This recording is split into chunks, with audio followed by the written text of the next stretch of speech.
ایک بادشاہ تھا. بادشاہ جو ہوتے تھے ان کے اپنے اپنے مزاج ہوتے تھے. اس بادشاہ نے 4 5 6 کتے رکھے ہوئے تھے اور کتے بڑے بڑے کتے تھے اور بڑے وہ خونخوار کتے تھے, چیر پھاڑ کھا جاتے تھے, شیر جتنے ان کے قد تھے. بادشاہ تھوڑا سا کسی آدمی سے ناراض ہوتا نا تو ایک بہت بڑے پنجرے کے اندر ایک بہت بڑا سلاخوں کا گھر اس نے بنایا ہوا تھا, اس میں کتے ہوتے تھے اور کتے کو جب باندھ کے رکھا جاتا ہے تو زیادہ زہریلا ہو جاتا ہے, وہ زیادہ اس کے اندر کرواہٹ آتی ہے, زیادہ کاٹتا ہے.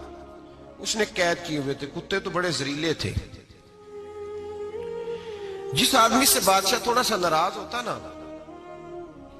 تو وہ کتے کے آگے اس آدمی کو ڈالتا, کتے اس کو چیر پھاڑ کے کھا جاتے. یہ سزا تھی, لوگوں کو پتا تھا. بادشاہ کے وزیر نے بڑی خدمت کی بادشاہ کی, 35 سال تک نوکری کی. لیکن ہر سورج نے غروب تو ہونا ہی ہوتا ہے نا, ہر چاند نے ڈلنا بھی ہوتا ہے. اب بوڑھا ہونے لگا, وہ جو مضبوط حافظہ تھا وہ کمزور ہونے لگا, ہلکی ہلکی غلطی. بادشاہ مزاج کا بادشاہ تھا, پر نہیں سمجھ میں آیا. تو میں نے کہا کہ لوگ کہتے ہیں ہمیں کام پیارا ہے, چم نہیں. تو رشتہ وفا کا تھا ہی نہیں. وزیر سمجھنے لگا کہ اب نہ میں بھی غلطیاں کرنے لگا ہوں تو ایسا نہ ہو کسی دن میں بھی ان کتوں کا شکار ہو جاؤں. اس نے بادشاہ سے کہا کہ بادشاہ مجھے آہستہ آہستہ معذرت کرنے لگا, قدم ہٹانے لگا کہ مجھے چھٹی دے دی جائے, میں بوڑھا ہو گیا ہوں. لیکن اس نے کہا نہیں نہیں, جب تک میری طبیعت نہیں مانتی تم نہیں جا سکتے. مطلق العنان لوگ تھے. وزیر خاموش ہو گیا, پریشان رہنے لگا. غلطی ہو گئی ہے تو پھینک دے گا. ایک تجویز اس کے ذہن میں آئی. وہ جو پنجرے, کتوں کے پنجرے پر محافظ بیٹھا تھا نا, جو ان کو کھانا ڈالتا تھا, روٹی ڈالتا تھا, گوشت دیتا تھا, اس کو ایک دن کہنے لگا یار تیری ڈیوٹی ہے سارا دن کتوں کو کھانا دینے کی, گوشت دینے کی, تو 2 4 دن ڈیوٹی مجھے نہیں دیتا؟ تو لے لے, میں تو پہلے پریشان ہوں, سارا دن ان کی دیکھ بھال کرتا ہوں. اس نے کچھ تھوڑا سا گوشت لیا, پنجرے کے باہر کھڑے ہو کے کتوں کو ڈالا. اگلے دن تھوڑی روٹیاں لے آیا, کتوں کو ڈالی.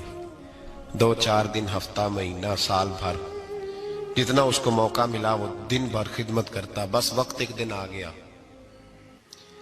بادشاہ کو کوئی بات اچھی نہ لگی.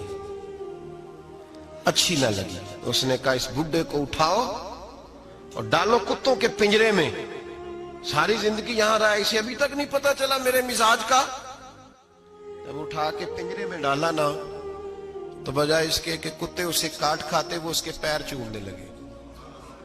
وہ پیر چومنے لگے, ہاتھ چومنے لگے, چاٹنے لگے.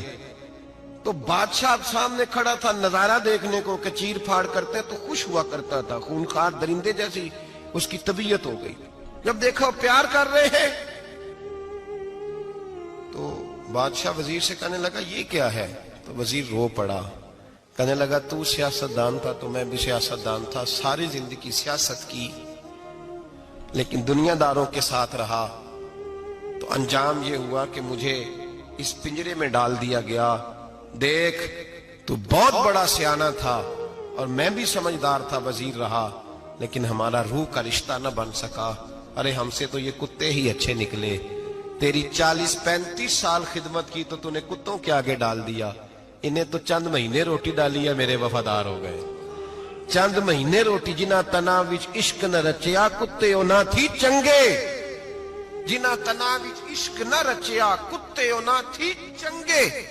مالک دے کر راکھی کر دے صابر بھوکے ننگے.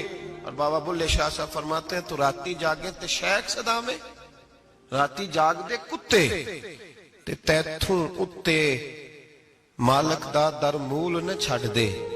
پاویں مارو 100 جتے تے تیتھوں اتے رکھا سکھا کھا.